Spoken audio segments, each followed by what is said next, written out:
what we came out here to catch. These are called crappies. Nice, fat, healthy fish, and they taste good to eat. The word hip hop is not just based, or I'm targeting rappers or rap artists or hip hop artists. It's the entire culture, the entire way of life. So that way of life of love, peace, happiness is what I wanted to bring with the fishing industry and cross-market it too.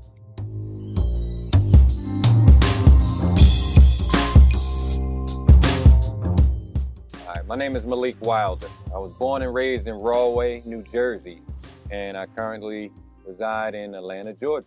I've been in Atlanta since 2006. Now, I wanted a change of life. I brought forth life with my first child, so I wanted to raise her in a different environment from which I grew up in.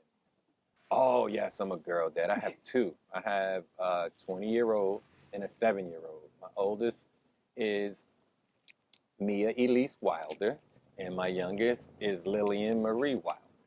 And they're my hearts. Lily is here with me today. It's my youngest fishing partner.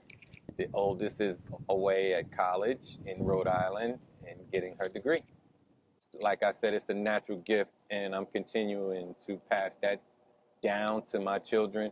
And I reach out to a lot of other kids through my nonprofit organization and try to inspire them and really get them engaged in the outdoors and on the water. All the fishing I've done, the memory that I have is the first time I ever been fishing with my dad when he introduced this sport to me, this way of life to me.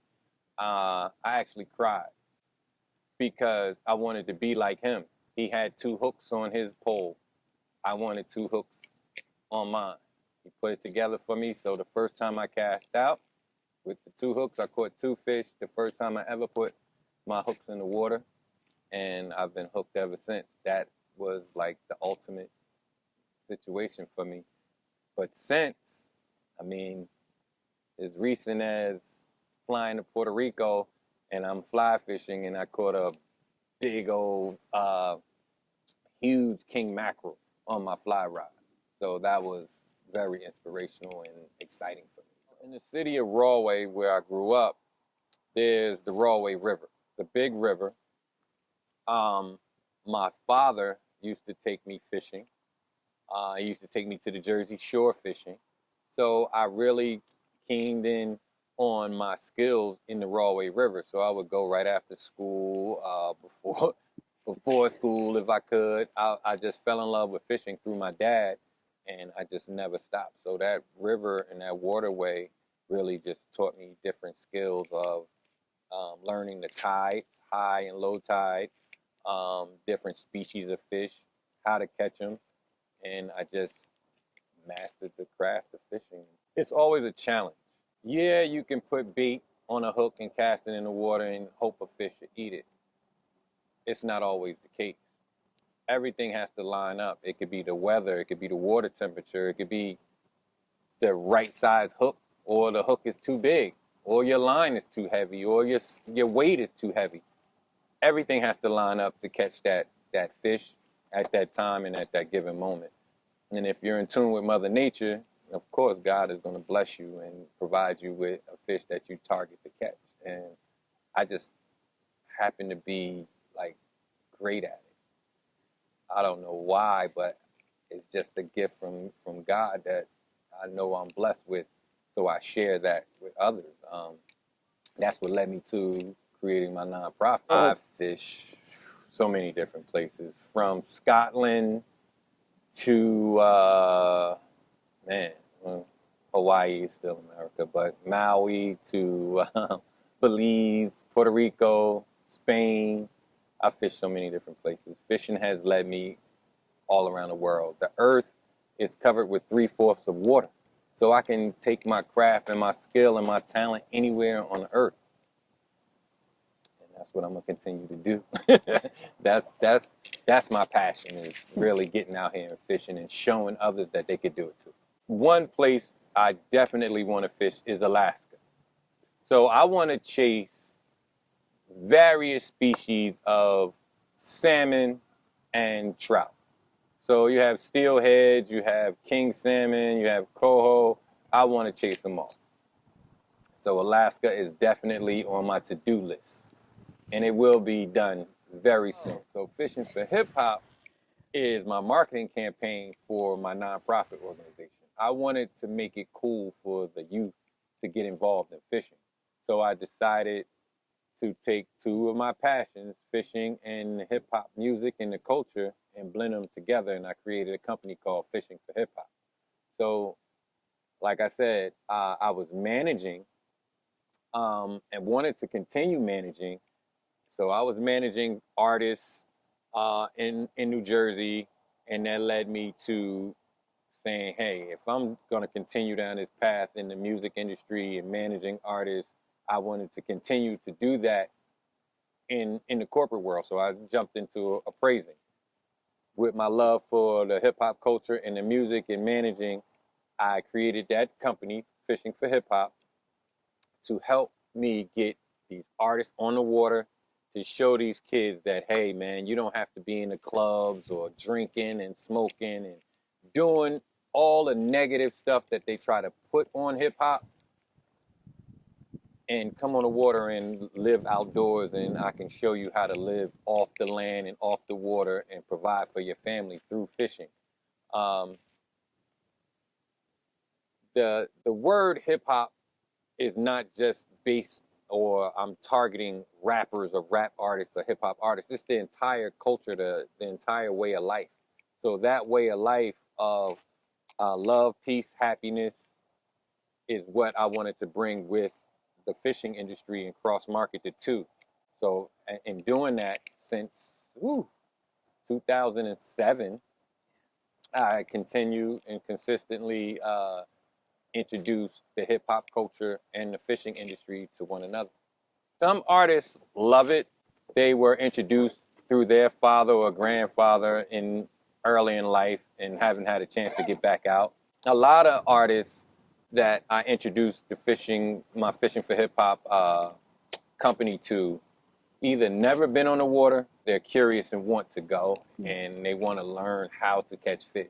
They see my Instagram, they see the big fish that I catch, my videos and stuff like that. So they're like, yo, I really want to learn how to do that as well. So they really are attracted to what I'm doing with it.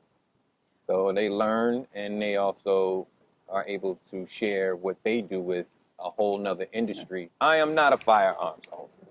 I am not allowed to carry firearms because when I was young and running wild, I caught a gun charge.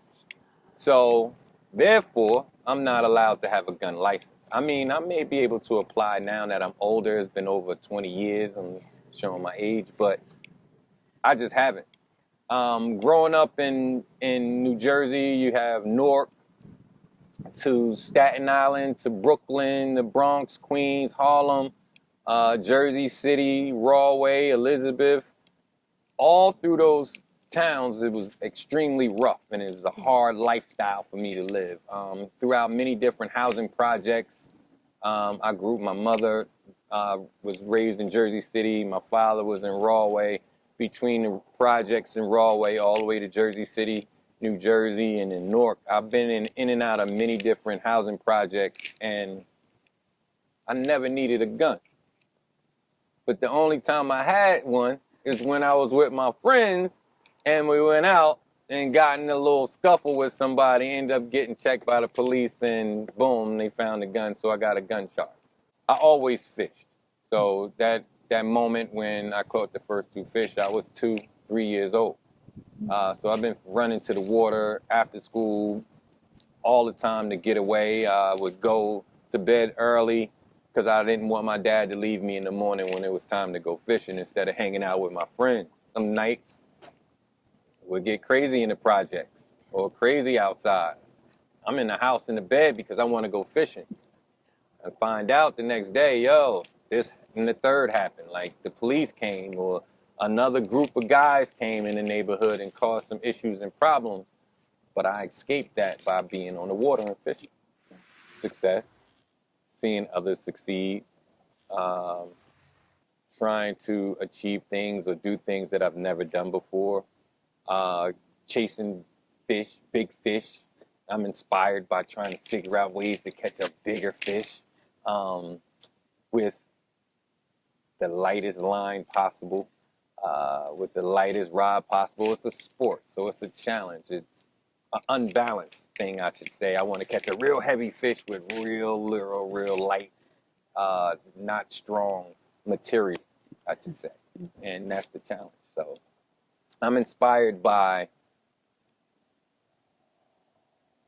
again, I got to stick with success, like successful individuals that are really doing things and giving back in the community and uplifting our people, especially black men. And I'm going to be specific about this. Dark-skinned black men inspire me to continue to do what I do, that are in spaces that we're either not welcomed in, or we just elbow our way through and take control and be the kings that we are. So I'm inspired by those that are successful, that look like me, that may not do the things that I do, but they're doing their own individual, unique things with their talents, and that's what I do. So I'm inspired by others that do the same thing. Black life and protection. As a father, my number one duty is to be a protector, to be a provider. As a black man, and my life is extremely important and extremely valuable. So the things that I do and try to share and pass down, when I hear CALIBR's slogan, it really it feels great to know that there's other individuals out there that have the same like mind as myself. Good? We're good. It's for hip hop, That baby. was Fish great. Inc. It is what it is. All the lines are tangled.